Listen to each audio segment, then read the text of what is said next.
So here today to celebrate the launch of the £70 million that Welsh Government investment into improvements and upgrades on the Ebbw Vale line.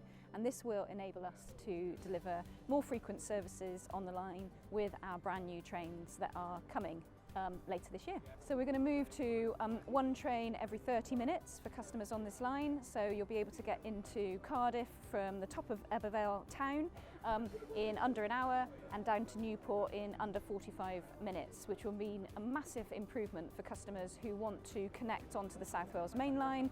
With this investment on the Ebbw Vale line, no longer do they need to go into Cardiff to come back out again. So massive improvements. And it's been so great to see so many people so enthused and positive, and it's a real recognition of all the collaboration work between Lynebwy, Network Rail, TFW and Welsh Government.